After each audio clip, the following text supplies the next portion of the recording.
নমস্কার। আমি অ্যাস্ট্রোলজার অঞ্জনা শাস্ত্রী। আজকে আমার আলোচ্য বিষয় রাশিচক্রে জন্মকালীন যদি কারো শনি চন্দ্রের যোগ থাকে। এই শনি চন্দ্রের যোগ নিয়ে অনেক অ্যাস্ট্রোলজাররা অনেক রকম ব্যাখ্যা করছে।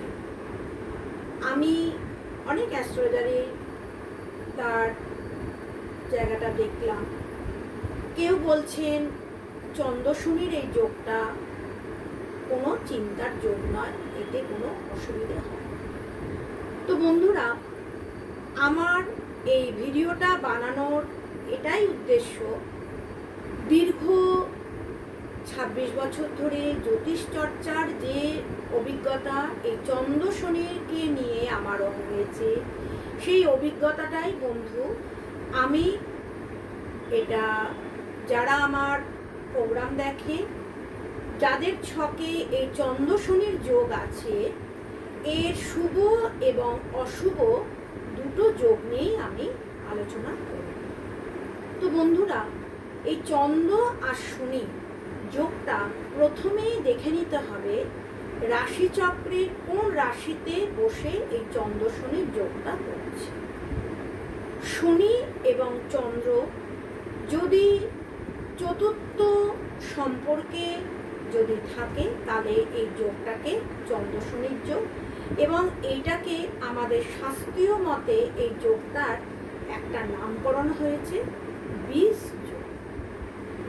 তো বন্ধুরা, এই বিষ কথাটা এখানে প্রযোজ্য কেন? প্রথমেই বলি, চন্দ্র হচ্ছে মনের কারক, এবং চন্দ্র যেহেতু মনের কারক, চন্দ্রের সঙ্গে যদি কোনো পাপগ্রহ যে কোনো সম্পর্কেই সম্পর্কিত হয়ে থাকুক না কেন, সেই জাতক বা জাতিকার মন সংক্রান্ত একটা ঘটনা ঘটবেই। নয় সে একটু খামখেয়ালি হবে, নয় সে একটু ইন্ট্রোভার্ট হবে, নয় সে একটু মানসিক দিক দিয়ে খ্যাপা টাইপের হবে, অর্থাৎ পাগলামি তার মধ্যে থাকবে।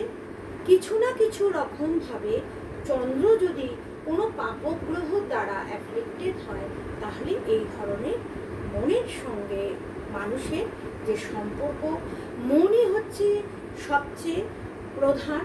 জীবনের লেখাপড়ার ক্ষেত্রে হোক, অর্থনৈতিক ক্ষেত্রে হোক, সংসার জীবনের ক্ষেত্রে হোক, এই মনকে দিয়েই কিন্তু আমরা সবসময় মনকেই আমরা চাই।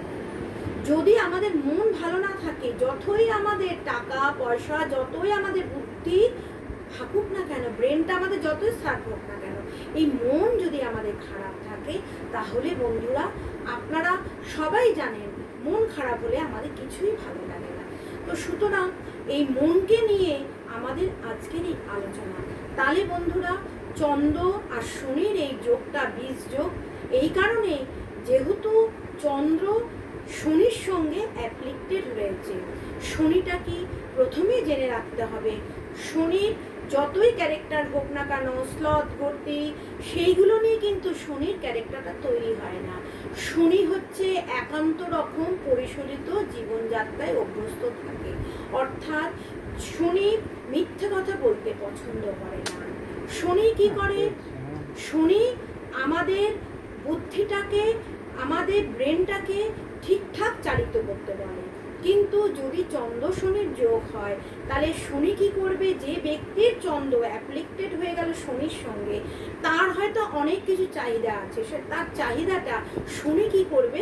একেবারে, যেহেতু শনির একদম চাহিদা নেই, শনি একটা গ্রহ, যে গ্রহটাকে সবাই বাইরে রেখে দেয়, তার মানে তার পোশাক আশাক কখনো তার মধ্যে বড়লোকি পানা নেই।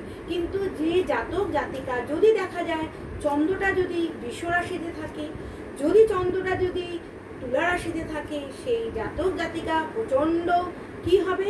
প্রচণ্ড সাজতে ভালোবাসবে, প্রচণ্ড শৌখিন মানুষ। তখন সেক্ষেত্রে কিন্তু এই চন্দ্র শনির যোগটা কিন্তু বিষের মতো হবে।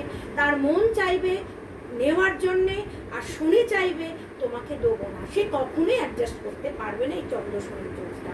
সুতরাং চন্দ্র শনির যোগের আর একটা খারাপ দিক আমরা দেখলাম। এবার ভালো দিকটা হচ্ছে, যদি কুম্ভ রাশিতে থাকে, যদি মকর রাশিতে থাকে, সিংহ রাশিতে থাকে, তাহলে কি করে মানুষের মধ্যে একটা আধ্যাত্মিক চেতনা থাকে। তো বন্ধুরা, এই বীজযোগ সংক্রান্ত বিষয় বলতে গেলে অনেক অনেক কিছু কথা বলতে হয়। তবে এই 26 বছরের অভিজ্ঞতা থেকে এই চন্দ্র শনি যোগ থাকলে মায়ের সঙ্গে সম্পর্ক একেবারেই খারাপ হয়ে যায়। জাতক জাতিকার ছকে চন্দ্র শনি যোগ আছে, তার মায়ের প্রতি এতটাই ভালোবাসা থাকে, কিন্তু অপোজিটে দেখা যায় তার মা কঠোর এবং অত্যন্ত জেদি টাইপের হয়। তার ফলে যখন তার শনির কোনো দশা চলে বা কোনো শনির সাড়ে সাথী চলে, তখন মাতৃর সঙ্গে তার একটা বিভেদ হবেই বলে রাখছি।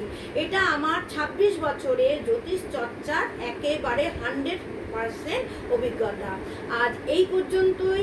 আপনারা যাদের চন্দ্র শনির যোগ আছে, প্রথমে আপনারা আপনাদের চাহিদাটা অল্প আস্তে আস্তে আপনারা কমাতে থাকুন। আর আপনারা ডিপ্রেশনটাকে কোনো রকম আপনারা যোগার সঙ্গে যুক্ত থাকুন, কারণ এই যোগটা কিন্তু বিবেকানন্দের ছিল, এই যোগটা কিন্তু রামকৃষ্ণদেবের ছিলেন। কারণ কি, রামকৃষ্ণদেব আধ্যাত্মিক জগতের মানুষ ছিল, তার কোনো চাহিদা ছিল না, সে ঈশ্বর প্রেমিক ছিলেন, উনি মহাপুরুষ, তাই জন্য এই যোগটা শুভভাবে কাজে লেগেছে। কিন্তু বর্তমান সময়ে আমাদের চাহিদা এতটাই বেশি, সুতরাং এই চন্দ্র শনি বীজ যোগকে কখনোই অবহেলা করবেন না। যদি পারেন আপনারা এই বীজ যোগটাকে আপনারা তান্ত্রিক কোনো অ্যাস্ট্রোলজারের কাছে গিয়ে এই যোগটা কাটাবেন। এই যোগটাকে কখনোই অবহেলা করবেন না, কারণ এই মায়ের সঙ্গে যুক্ত এই যোগটা মাকে আপনার জীবন থেকে সরিয়ে দেবে, এটা কিন্তু হবেই হবে। তাই বন্ধুরা, আপনারা অবশ্যই ভালো অ্যাস্ট্রোলজারের কাছে যাবেন। ভয় ভীতি ব্যাপারটা না, ব্যাপারটা আগের থেকে আপনারা সাবধান হয়ে গেলে আপনারা ব্যবহারটা মায়ের সঙ্গে ভালোভাবে করবেন বা মাকেও সেটা বোঝাবেন। আজ এই পর্যন্ত। আপনারা ভালো থাকুন, সুস্থ থাকুন। নমস্কার।